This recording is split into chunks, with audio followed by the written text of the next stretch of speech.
Hello guys, welcome to my channel GT lectures. तो guys कैसे हैं आप सभी, और ये वीडियो आप कहाँ से देख रहे हैं प्लीज़ कमेंट में ज़रूर बताइएगा। तो गाइस हमारा जो लेसन था गति के नियम, उसी के टॉपिक को आगे को बढ़ाते हुए ये चैप्टर हमारा आज कंप्लीट हो जाएगा। तो हमारे न्यूमेरिकल और शॉर्ट क्वेश्चंस बचे थे, तो मैंने आज उसी के ऊपर वीडियो बनाई है। आप थंबनेल देख के समझ ही गए होंगे। तो आज हम क्या करेंगे, आज हम करेंगे न्यूमेरिकल और शॉर्ट क्वेश्चंस इस चैप्टर के। ठीक है, तो गाइस वीडियो एंड तक जरूर देखना, तभी आपके ऑल डाउट्स जो हैं क्लियर होंगे और ये चैप्टर आपका अच्छे से क्लियर हो जाएगा न्यूमेरिकल के साथ। तो इससे गाइस न्यूमेरिकल तो कम ही आते हैं, बट इस टाइप के न्यूमेरिकल आपसे पेपरों में पूछे जा सकते हैं। और आपको घर्षण तथा घर्षण के लाभ वगैरह जो टॉपिक मैंने कराए हैं वो इंपॉर्टेंट है, वो पेपरों में पूछे जाते हैं, तो आप उन्हें भी अच्छे से क्लियर कर लीजिएगा। तो देखिए आज न्यूमेरिकल बिन देरी के स्टार्ट करते हैं, लेकिन गाइस उससे पहले एक रिक्वेस्ट है, वीडियो एंड तक देखना। अच्छी लगती है तो गाइस प्लीज़ एक लाइक जरूर कर देना, चैनल को सब्सक्राइब जरूर कर देना और नोटिफिकेशन ऑल पे सेट करना, जिससे कि आपको जब भी मैं वीडियो डालूँ तो नोटिफिकेशन टाइम पर मिल जाए। और अपने फ्रेंड्स के साथ, रिलेटिव के साथ ये वीडियो जल्दी से गाइस शेयर कर दीजिएगा। तो चलिए स्टार्ट करते हैं। देखिए आपको दिख रहा होगा, द्रव्यमान का एक व्यक्ति भार तोलने वाली मशीन पर खड़ा है। मशीन एक लिफ्ट में रखी है। मशीन का पाठ्यांक ज्ञात कीजिए। लिफ्ट फर्स्ट क्या ज्ञात करना है, पाठ्यांक का मतलब होता है इनके मान हमें ज्ञात करने हैं। ठीक है, फर्स्ट क्या ज्ञात करना है, लिफ्ट रुकी हुई है। सेकंड क्या ज्ञात करना है, लिफ्ट एक समान वेग से ऊपर या नीचे की ओर जो है गति कर रही है।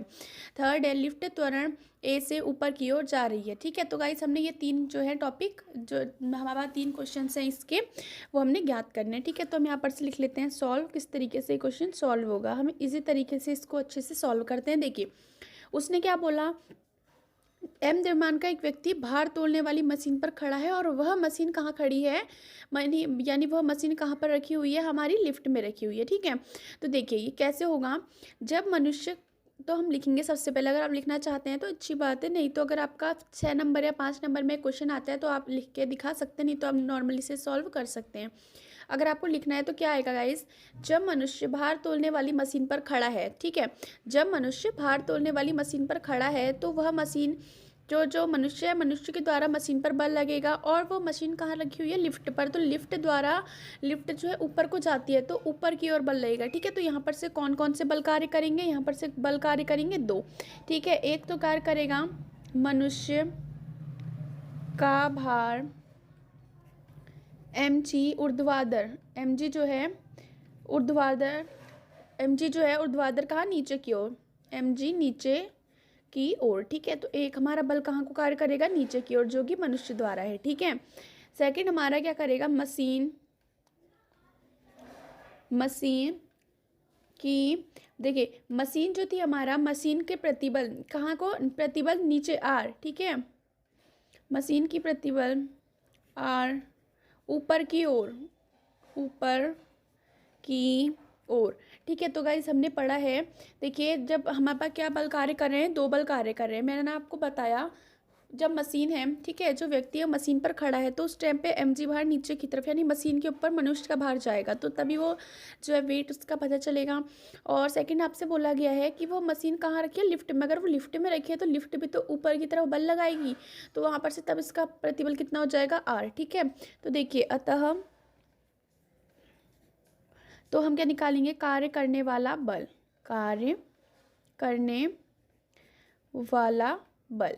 ओके, तो देखिए कार्य करने वाला बल, यहाँ पर से हमारे पास क्या आ जाएगा, F R माइनस mg। अब मैं बताती हूँ ये क्वेश्चन कहाँ से आया, आपने टेंशन नहीं लेनी है। देखिए सबसे पहले R हमारे पास क्या था, लिफ्ट। R किसका, वो है लिफ्ट रखी हुई है। ठीक है, R हमने प्रतिबल माना है लिफ्ट का। लिफ्ट जो है वह कहाँ की ओर, ऊपर की ओर प्रतिक्रिया कर रही है, यानी प्रतिक्रिया मशीन की यहाँ पर से आ जाएगी प्रतिक्रिया। ठीक है, तो मशीन जो है प्रतिक्रिया कहाँ कर रही है, ऊपर की ओर। mg क्या है, मनुष्य द्वारा, तो मनुष्य द्वारा जो है वो कहाँ रखा गया है, r में, यानी r क्या है, जो हमारे पास लिफ्ट है, लिफ्ट में रखा गया है, तो तभी क्या हो जाएगा f, यानी जो बल कार्य करेगा, कहाँ कार्य करेगा, बल कार्य करेगा मशीन। पहले मशीन, जो मशीन का निकलेगा उसमें से माइनस कर देंगे, किसका कर देंगे, mg, यानी मनुष्य का जो भार था, किस पे था, मशीन पे, वेट तोलने वाली मशीन पे। ठीक है, वेट लिफ्टिंग मशीन पे।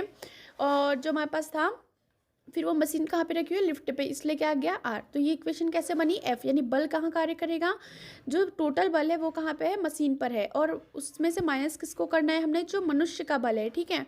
तो ये हमारे पास इक्वेशन बन जाएगी। देखिए अब हमने जो इसका फर्स्ट वाला निकालना है, फर्स्ट वाला हमने क्या निकालना है, जब लिफ्ट हमारी क्या हुई है, रुकी हुई है, तो गति के द्वितीय नियम से एम ए, देखिए जब लिफ्ट रुकी हुई है, जब लिफ्ट क्या है, रुकी हुई है, रुकी हुई है, तो त्वरण, ठीक है, त्वरण आपका क्या हो जाएगा, ज़ीरो होगा। क्यों होगा ज़ीरो, देखिए वेग परिवर्तन की दर क्या कहलाती है, त्वरण, ओके। लेकिन अगर हमारा जो है वेग ही ना हो तो त्वरण क्या हो जाएगा, ज़ीरो हो जाएगा, ठीक है। तो यहाँ पर से त्वरण कितना हो जाएगा, ज़ीरो। तो यानी ए को हम त्वरण से दिखाते हैं, तो देखिए एफ इजिकल टू एम की जगह पे कितना आ जाएगा, ज़ीरो। तो एफ इजिकल टू कितना आ जाएगा आपका, ज़ीरो। एफ का मान हम क्या कर देते हैं, इक्वेशन फर्स्ट में रख देते हैं। एफ का मान समीकरण एक में, समीकरण एक में रखने पर, ओके। तो देखिए तो हम क्या करते हैं, एफ का मान जो है समीकरण एक में रख देते हैं। समीकरण एक हमारे पास क्या है, F is equal to R minus M G. F का मान कितना है, zero, R minus M G, ठीक है। आर यहीं पे रहेगा, एम जी जीरो के साथ भेज देते हैं, माइनस का है तो जाके किसका हो जाएगा, प्लस का। तो ये आपको मिल जाएगा, ठीक है। ये हमारे पास कौन सा वाला निकल गया, ए वाला निकल गया, जब क्या था हमारे पास लिफ्ट क्या है, रुकी हुई है, ठीक है। तो अब बी वाला निकाल लेते हैं। बी वाले में हमें क्या बोला है, लिफ्ट एक समान वेग से ऊपर या नीचे गति कर रहा है, यदि लिफ्ट अगर हमारे पास एक समान वेग से गति करती है, ठीक है, एक समान वेग से गति कर रही है, वेग से गति कर रही है, अगर वो एक समान वेग से गति कर रही है तब भी त्वरण क्या हो जाएगा, ए बराबर ज़ीरो। क्यों होगा, देखिए मैंने बताया आपको कि देखिए जब वेग परिवर्तन की दर त्वरण कहलाती है, यदि वो एक समान वेग से जा रहा है तो त्वरण तो उसका परिवर्तित हुआ नहीं, तो वहाँ पर से आपका वेग परिवर्तित नहीं हुआ तो त्वरण कितना आ जाएगा, ज़ीरो, ठीक है। तो अब देखिए अब क्या हो जाएगा, एफ की जगह पे एफ एम ए, ठीक है, F is equal to M A, गति के द्वितीय नियम से। तो एफ इजिकल टू ए की जगह में कितना आ जाएगा, ज़ीरो, क्योंकि क्या है हमारे पास वेग परिवर्तित नहीं हो रहा है तो त्वरण क्या रहेगा, ज़ीरो हो जाएगा। तो यहाँ पर से कितना आ जाएगा, ज़ीरो। तो अब क्या करते हैं हम, एफ का मान समीकरण एक में, ठीक है, एफ का मान समीकरण एक में रखने पर, समीकरण एक में रखने पर, ओके। तो देखिए समीकरण एक आपको क्या मिली हुई है, समीकरण एक है F is equal to R minus M G, ठीक है। तो ये आपको दी हुई है। तो देखिए अब आप इसमें अगर वैल्यू रख देते हैं तो किस तरीके से हो जाएगा, एफ की जगह में ज़ीरो रख देंगे, आर माइनस एम जी, तो आर यहीं पे रहेगा, एम जी जो है जीरो के साथ आ जाएगा, यहाँ माइनस में है तो वहाँ जाके किसका हो जाएगा, ये प्लस का। तो ये आपका क्या निकल गया, यहाँ पर से आर निकल गया। अब देखिए सी, ये आपका कौन सा निकल गया, बी वाला।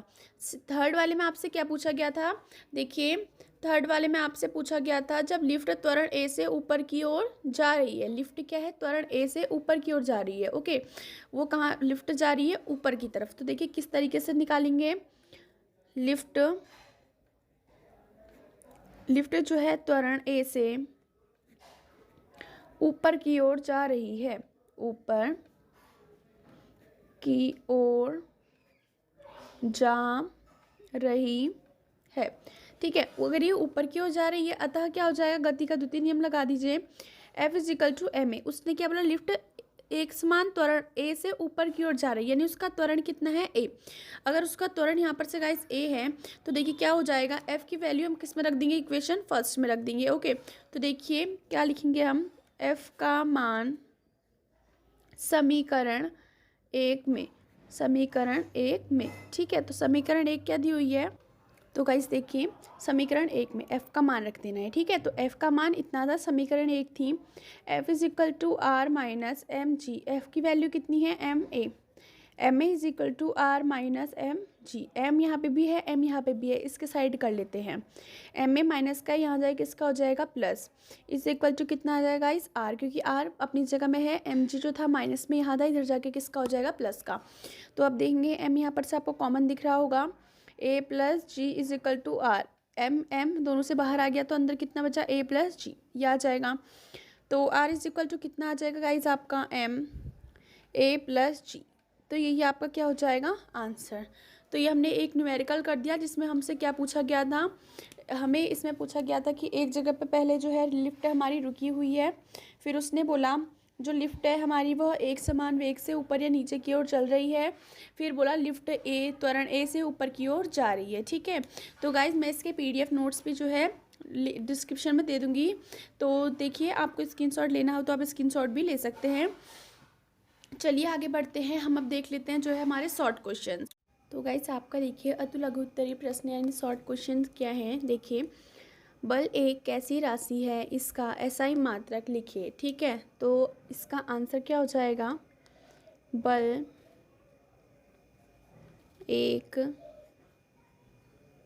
सदिश राशि है, SI मात्रक इसका क्या होता है, न्यूटन। ठीक है, ये आप अगर आपने नहीं पढ़ा है तो आप जाइए प्लेलिस्ट में या फिर मैं डिस्क्रिप्शन में लिंक दे दूँगी, आप वहाँ से जाके जो है फर्स्ट चैप्टर देख के आइए जिसमें हमने मात्रक विमा निकालनी देखी थी। ठीक है, तो देखिए जड़त्व, अब आपको अगला क्वेश्चन दे रखा है, जड़त्व किस राशि पर निर्भर करता है।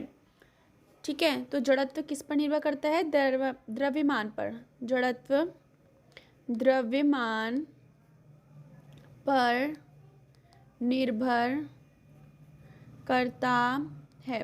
ठीक है, तो गाइज आपने देखी होंगी इसकी पहले की वीडियो, तो आप समझ में आपको आ रहा होगा कि किस तरीके से मैं बोल रही हूँ कि वह किस पर निर्भर करता है, जो है द्रव्यमान पर निर्भर करता है। ठीक है, तो देखिए अगला क्वेश्चन क्या है, किसी पिंड पर लगे बल, ठीक है, किसी पिंड पर लगे बल F तथा द्रव्यमान M तथा त्वरण जो है सदिश A में संबंध बताइए। ठीक है, तो देखिए हमने जो है गति का द्वितीय नियम पढ़ा हुआ है, तो क्या हो जाता है, F is equal to M A, जहाँ पर F सदिश राशि है, त्वरण भी सदिश राशि है, इसलिए उनके ऊपर क्या लग जाता है, इस तरीके से वेक्टर लग जाता है। ओके, फिर क्या बोला है, हमसे बोला है बल तथा त्वरण में क्या संबंध है।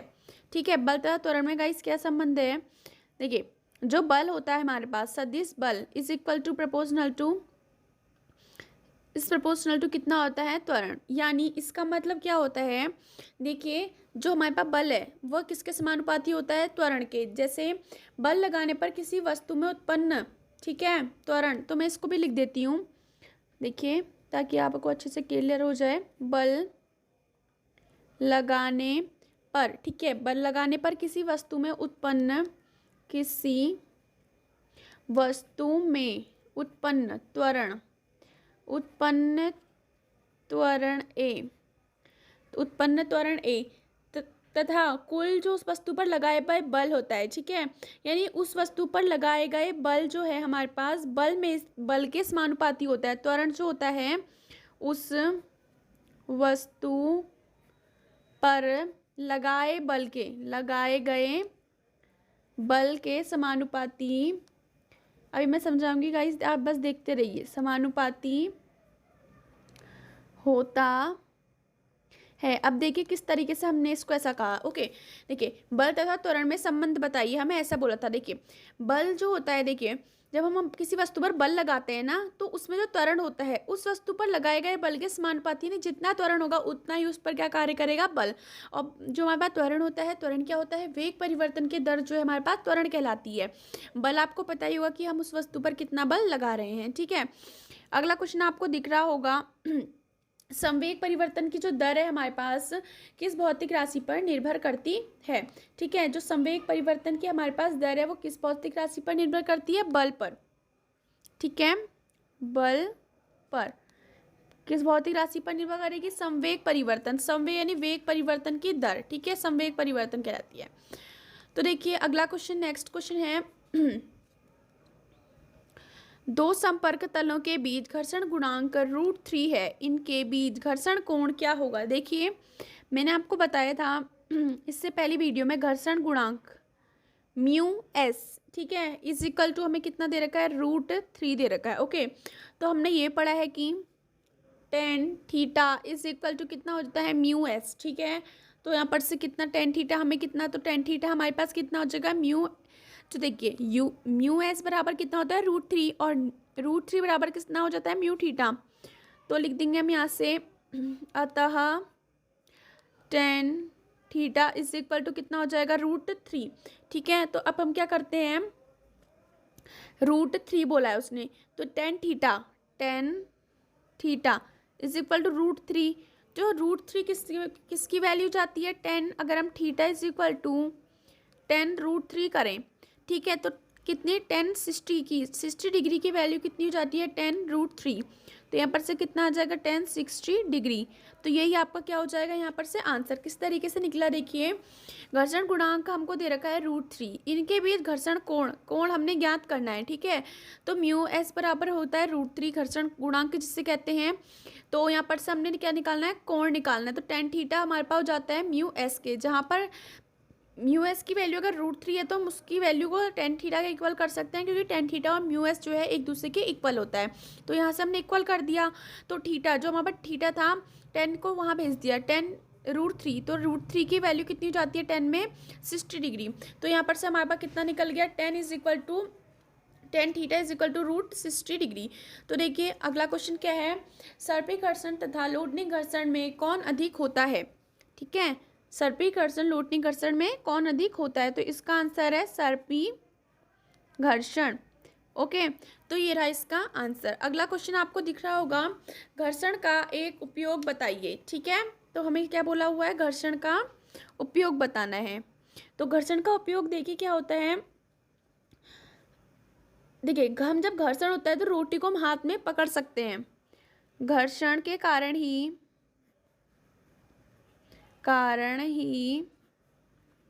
हम रोटी को हाथ में पकड़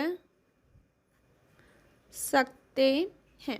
गाइस जो घर्षण है, घर्षण के उपयोग बहुत इजी से होते हैं। तो ये थे गाइस आपके जो है न्यूमेरिकल मैंने आपको करवा दिए, शॉर्ट क्वेश्चंस मैंने आपको करवा दिए। इनकी पीडीएफ की लिंक आपको डिस्क्रिप्शन में मिल जाएगी। तो guys thank you for watching full video and take care. क्योंकि इस टाइम पे गाइस अपनी जो है आपने सेफ्टी रखनी पड़ेगी, क्योंकि कोरोना है, इसलिए जो है आपने ऑनलाइन स्टडी करनी है जब तक आपके स्कूल नहीं खुल जाते या फिर आपका जो है कोरोना आपकी जगहों में कम नहीं हो जाता। तो गाइस मिलते हैं आपसे अगली वीडियो में, तब तक के लिए take care and bye bye. तो लाइक शेयर एंड सब्सक्राइब करना ना भूलना।